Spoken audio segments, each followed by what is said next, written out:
Sa isang lugar sa Thailand, matatagpuan ang isang misteryosong gusali na naging pugad ng itim na mahika na tinatawag nilang Yasang.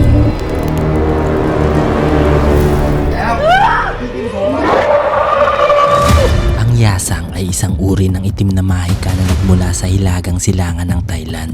Isa itong ritual na nagdudulot ng matinding karamdaman sa biktima kung saan makakaramdam ito ng sakit ng katawan hanggang humantong sa pagpanaw.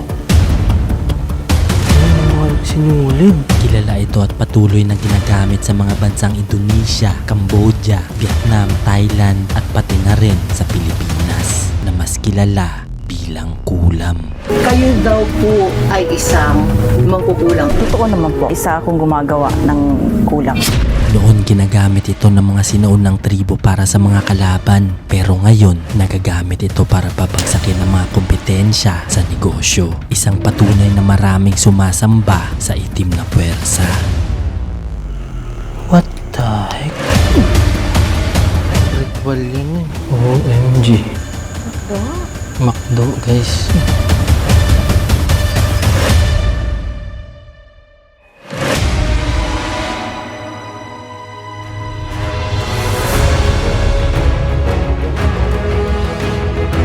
Galing sa isang probinsya ng Thailand, kinailangan namin ulit bumiyahe ng ilang oras pabalik sa Bangkok. Medyo matagal bago namin mahanap to at wala kaming kaalam-alam na meron pala kaming madidiskubreng nakatagong sekreto.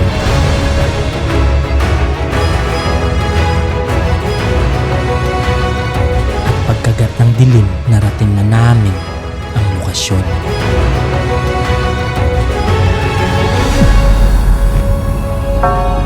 Dito naman tayo sa loob ng bahagi ng building. First floor pa lang to. Ito pa lang yung sa front side pero sobrang daming gamit.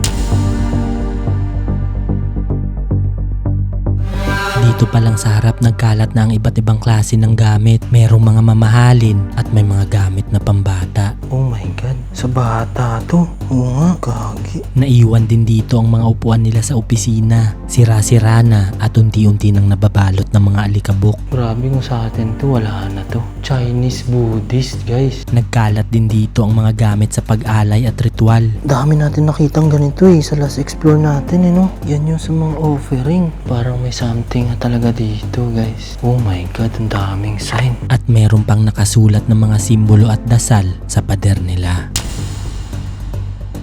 Mga nilalagayan ng monk na marka na pangtaboy sa masasamang espiritu. Oh my god. So ba't sila magtataboy ng masasamang espiritu dito? Dito kami nagtaka dahil akala namin nung una abandonadong gusali lang ang aming makikita. Pero unti-unti namin napagtanto dahil sa mga nakita namin dito. At habang naglilibot, bigla kaming may narinig na tunog. What the heck? Ano to?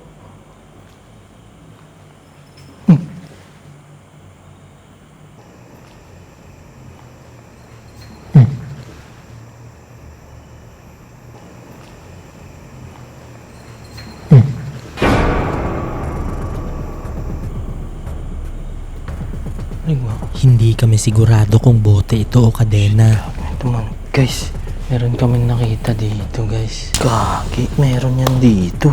Bag ng asin ano? Pero sobrang laki ng mga... Kaya nga eh. Hindi kaya yan yung ginagamit nila pang ano? Pang cleanse? So medyo weird kasi ba't sila maglalagay niyan dito? Hindi tayo sure ano pa yung meron dito. Pero check natin. Try natin mag-investigate mamaya. Hindi lang namin to pinansin at nagpatuloy lang sa paglilibot. At dito sa likod, natagpuan namin ang elevator nila. Halata na rin ang kalumaan nito dahil sa sobrang daming kalat at nagbagsakan na ang ibang parte. Taas na bahagi kasi nalaglag na siguro dito.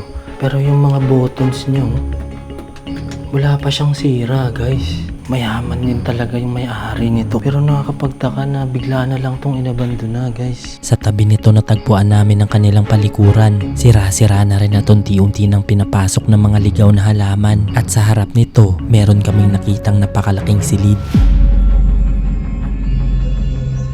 OMG. Daming gamit to. Guys, pero mo first floor pa lang tayo. Wala pa tayo sa second, third, fourth hanggang fifth kasi to. Sa kwartong to nagkalat na din ang mga gamit at basura. Mga gamit pang opisina, mga sirang appliances at mga kopya ng blueprint nila. Mga blueprint. Guys, may mga naiwan pa ditong sofa, oh. Yan, sobrang lambot. Calendar. 2015 pa siya. Ibig sabihin ilang years, 10 years na, no? Isang dekada na tong abandonado, guys. Naiwan din dito ang mga bote ng gamot at injection. Ba't may ganyan dito? Parang iba to, ah. Check natin yung second floor. Kasi hanggang 5th floor pa daw to, eh. So, tingnan pa natin kung ano pa yung meron doon. Tara. Palabas na sana kami nang biglang mangyari to. So, check natin yung second floor, guys. Tingnan natin kung ano pang mahanap natin.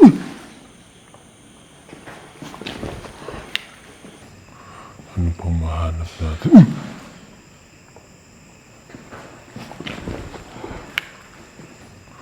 Ano pang mahanap natin?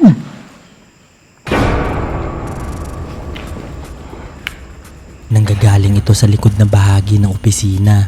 Ito na, Kap. Kaya sinubukan kong tawagin baka may tao. Pero wala akong narinig na sagot. Ito na, Kap. Ring mo? Delikado, baka ito yung mga nalalaglag, eh. Yan, baka yung mga naglalambitin. Tara, tara. What the heck, ano yun?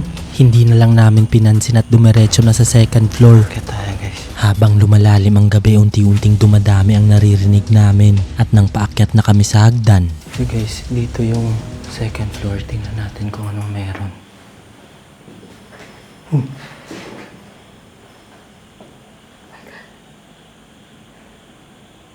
Yan, bote. Bote yung kadena.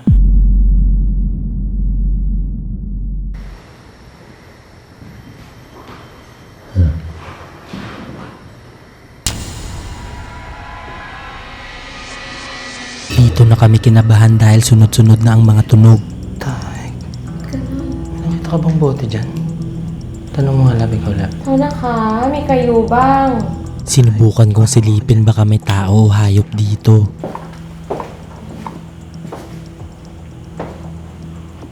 Diyan nga lang, lab. Pero wala akong nakitang bakas o anino kahit isa. Kaya nagmadali na kami dahil hindi kami sigurado sa makakasalubong namin. Pero pagdating sa second floor, wala kaming kaalam-alam na meron pala kaming madidiskubre na magpapalala sa kilabot namin.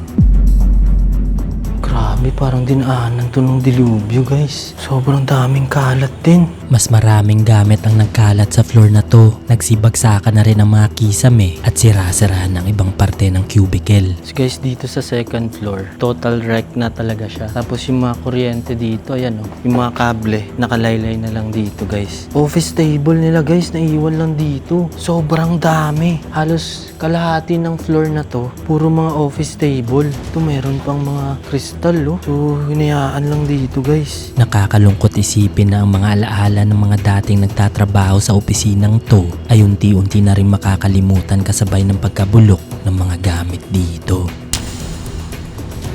Ah, ito yung office nila dati, oh. What the heck? Ito yung mga memories nila, guys.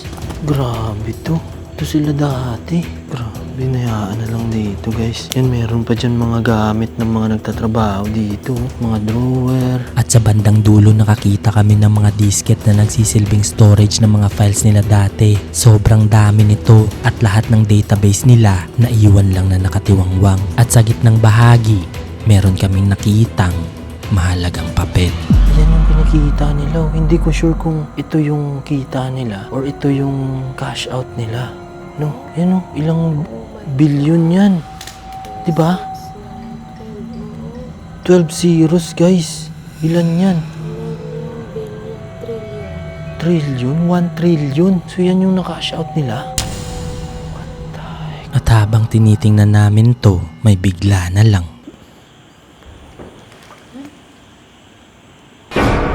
Nig mo?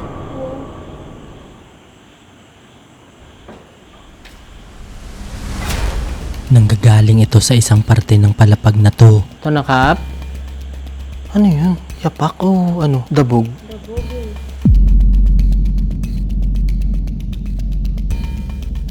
Pinuntahan namin kung saan ito nanggagaling. Pero habang papalapit kami, biglang may nangyari sa ilaw namin. Dito. Dito banda. tanong mo nga kung may espiritu o elemento, kung kaya niya ulit magpatunog, gumawa ng tunog. ถ้ามีวิญญาณที่นี่ขอให้เสียงอีกที่หนึ่งได้ไหม Pagkatapos ni Dayan magtanong, ito agad ang nangyari. Shucks. What the heck? Dito banda. Oh my God! Yung ilaw.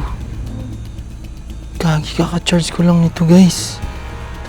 Dito banda. Oh my God! Yung ilaw. Gagi, kaka-charge ko lang nito, guys. Dito na kami nagtaka dahil mamamatay lang to pag nalobat. Pero pagtingin ko,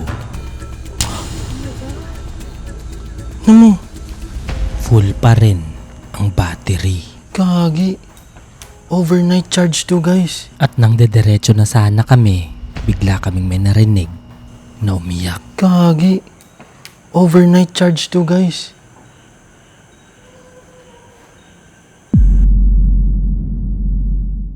Overnight charge too, guys.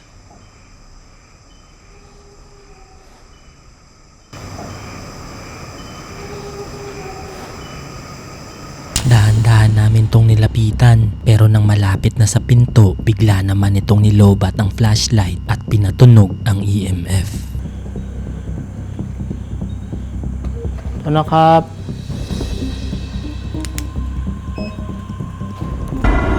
Ano yun? Shit. Gagi na lubat, oh. Sobrang kabado na kami dahil kahit nasa bulsa ko pa lang ang EMF, meron na itong nasasagap. At nang nilabas ko na ito, mas lalo itong hindi tumigil na para bang hinihila kami sa kung saan. EMF ata yung tumunog. Putsang gala.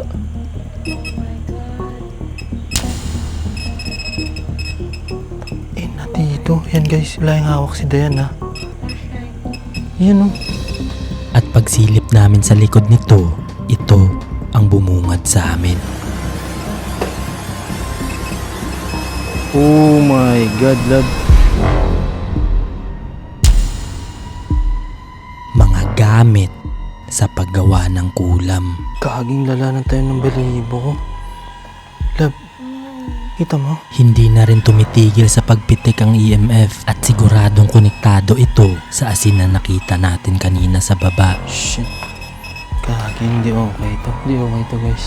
What the heck? Ritual yan eh. So guys, malala to. Dito pa lang tayo sa second floor. So it's either may gumawa dito ng nag-curse sa or nagkulam sa isang tao or nagtanggal sila ng kulam. Dalawa lang yun eh. At habang tumitingin-tingin kami dito, merong napansin si Dayan. Shucks. So meaning, Hindi na matulog. may gumawa ng ritual dito. Yan na. Ano mga yung tinakpan ng puno? Parang tao. What the heck? Ano kaya yan? Kaya siguro tunog ng tunog. Sakit na ng ulo ko, love. Nilapitan ko para tingnan anong meron sa likod nito. Check natin kung ano to. Gagi. At pagbukas ko, ito ang tumambad sa amin.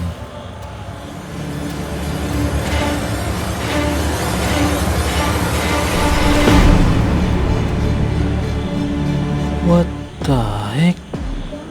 Mga alay, guys. Kaking lala nito. Sobrang dami. First time ko makakita ng ganito dito sa Thailand, guys. Hindi na normal to, guys. Akala namin nung una normal na manika lang hanggang sa may napansin si Dayan sa mga manika.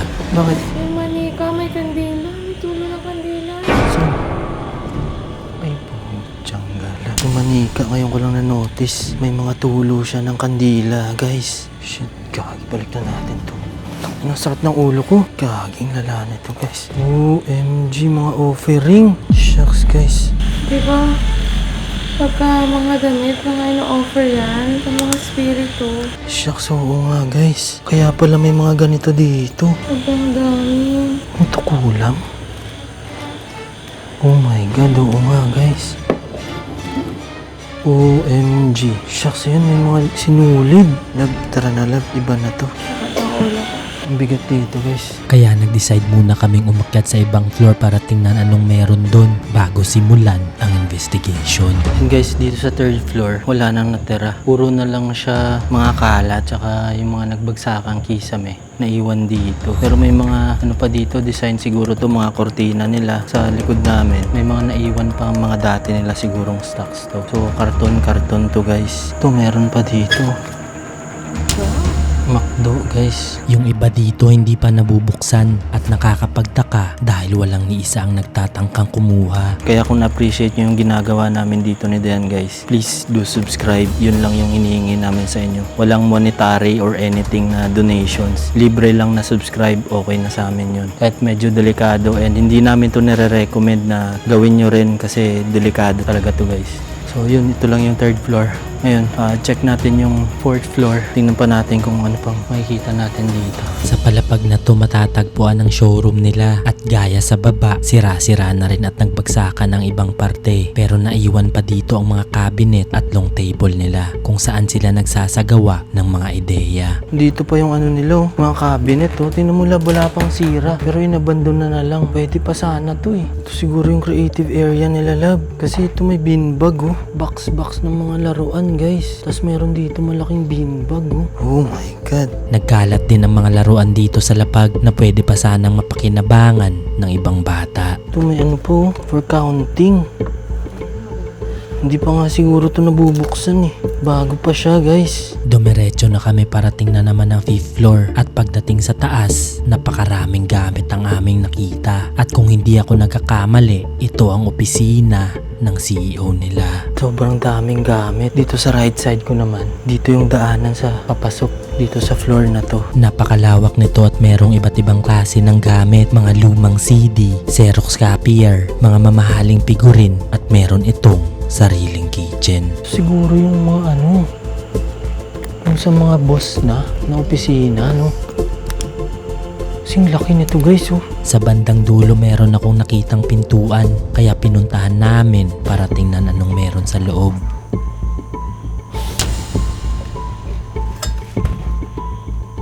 Oh my god. Nandito lahat guys. What the heck, lab? Maayos pa sa parting to at halos wala pang sira ang mga gamit. Pero iba ang pakiramdam namin sa kwartong to na parang may nakabantay sa mga naiwang bagay.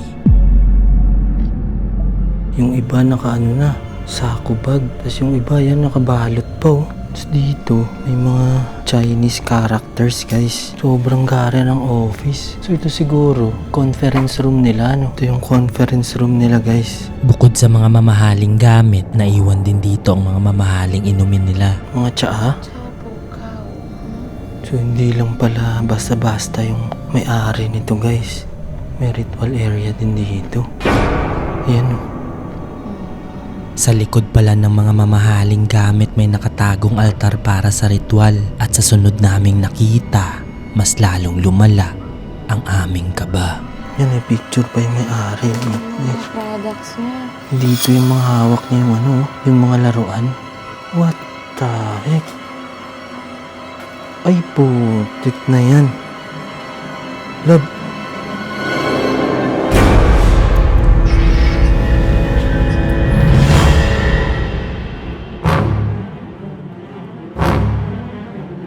Meron din sinagawang ritual dito sa taas at tugma ito sa mga sinasabi ng lokal dito na ginagamit ang yasang o kulam para pabagsakin ang mga kalaban sa negosyo. May picture. Kagaya dun. Pero ito may nilagay silang ano. Ayan o. Oh my god. So ibig sabihin, may nag-ano talaga dito. So hindi tayo sure guys. Pero itim kasi yung nilagay eh. Ganun kasi dito sa Thailand guys. May mga curse silang ginagawa dito. Kaya siguro ganito to. Kaya bumaba na kami agad para masimulan na ang investigation.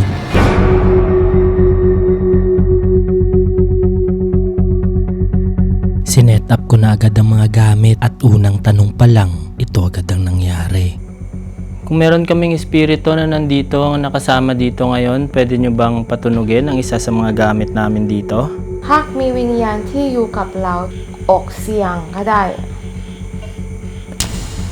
Sumagot ito gamit ang tatsulok, Sumagot agad. kaya nagpatuloy lang kami sa pagtatanong. Ibig sabihin nandyan siya?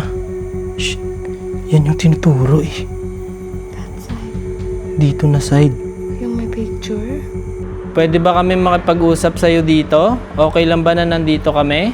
สามารถพูดคุยกับคุณได้ไหม Isang patunog lang po kahit sa dead bell, sa flux, tsaka sa REM pad po. ใช้อุปกรณ์อยู่ข้างหน้าอะไรก็ได้มีแรมพาด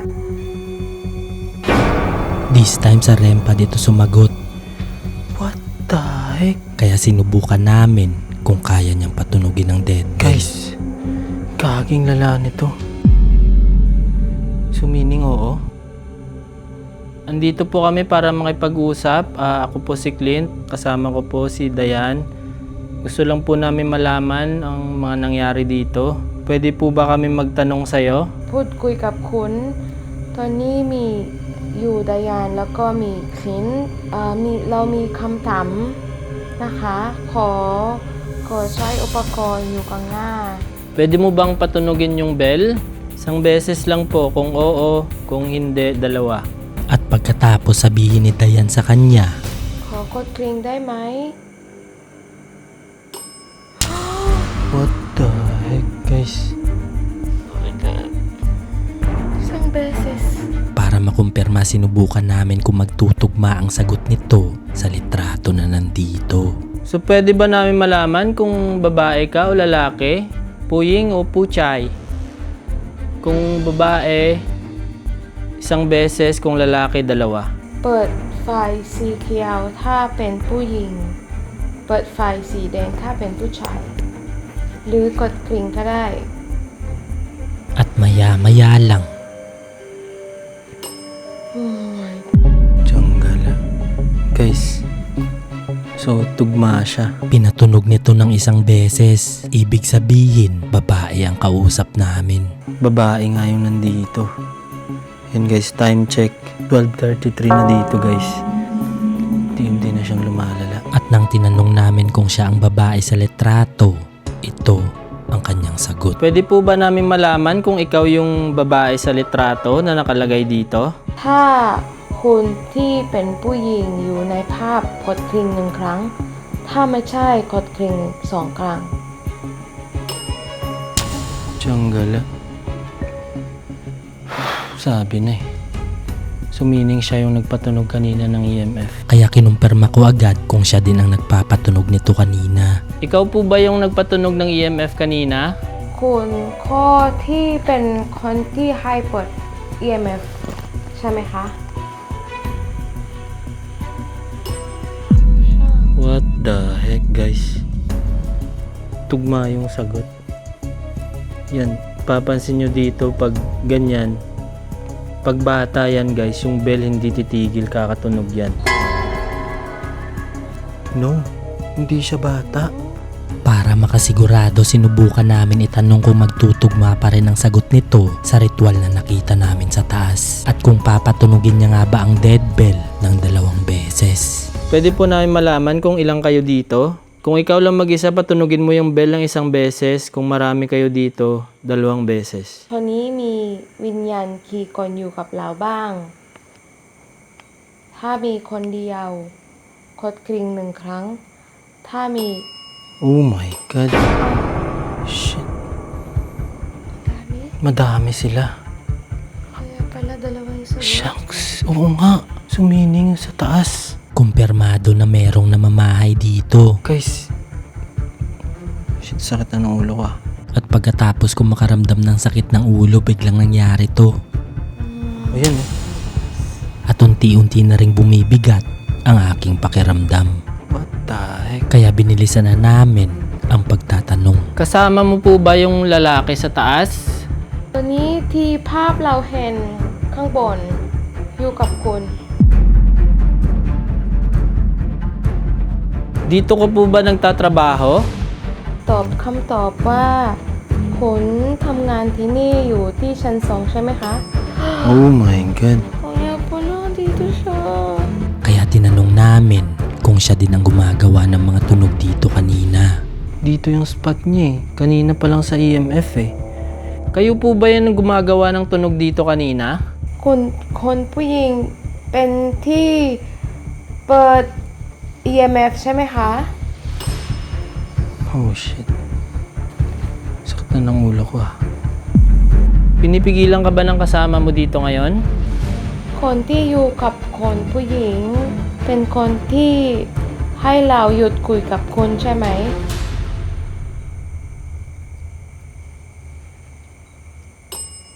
Oh my God. This time para makasigurado sinubukan kong baliktarin gamit ang timing method kung hindi din nila papatunogin ang mga gamit. Kakausapin ka po namin sa spirit box. Pwede ka po sumagot dito. Pwede mo po bang hindi patunogin yung dead bell? Bibilang po ako ng 10. ขอหยุดใช้เดดเบลนะคะ เราจะนับ10 1 ถึง 10 1 2 2, 3, 4, 5, 6, 7, 8, 9, 10. Hindi niya nga pinatanong guys. Ang lala nito.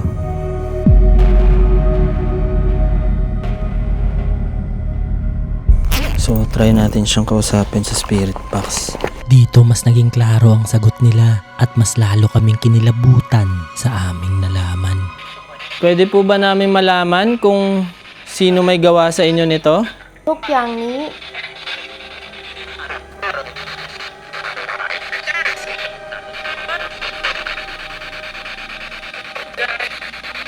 Die. Die means yes. Dito ka po ba pumanaw? Or hindi? คนผู้หญิงเสียชีวิตที่นี่ตึกนี้ใช่ไหมคะ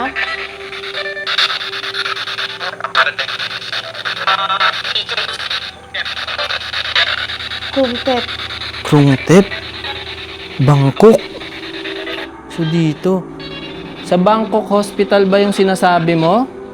เป็น Oh my God Kaya tinanong namin agad kung konektado siya sa nakita naming litrato sa taas. Kung nandito po yung lalaki na nakita namin kanina, meron ka bang koneksyon sa babaeng nandito sa larawan? ถ้าที่ผู้ชายอยู่ในภาพที่ชั้น 5 คุณมีคอนเนคชั่นกับผู้หญิงไหม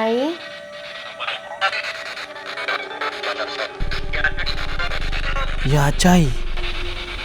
โอ้โอ้confirm Kinumpirma nito ang sagot hindi lang sa spirit box, kundi pati na rin sa dead bell. So bakit po dalawa po kayo yung nandito ngayon? สองคนอยู่นี่ทำไมคะผู้หญิงกับผู้ชาย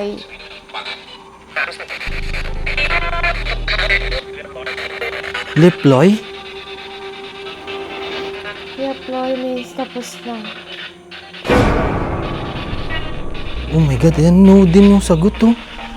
Gusto lang po namin malaman kung ano po yung connection yung dalawa. เราอยากรู้ว่าคอนเนคชั่นของผู้หญิงกับผู้ชายอยู่ที่ชั้น 5 เป็นอะไรคะ Ano daw? ลูก Ha? ลูก Look, ano yung look? อันนะ Oh my God. Sa kalagitnaan ng aming pagtatanong meron akong narinig na yapak at na-detect ito ng Tatsulo. may anak sila? Love.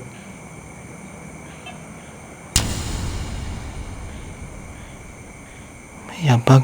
Isa lang ibig sabihin nito, merong ibang presensya na hindi namin nakikita at malamang sa malamang sila ang nagpapatunog ng mga gamit namin. Pwede po ba naming malaman kung sino po yung may gawa sa inyo nito?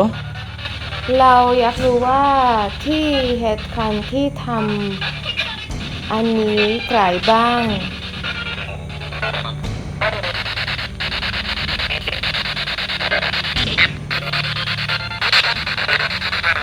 ไม่หมด Memot?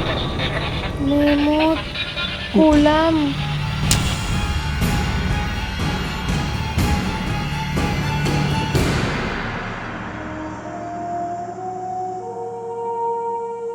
Maraming misteryo na hindi maipaliwanag sa lugar na to, pero magsilbi sana itong paalala na maging mabait tayo sa ating kapwa-tao dahil hindi natin alam, baka tayo na ang sunod na makulam.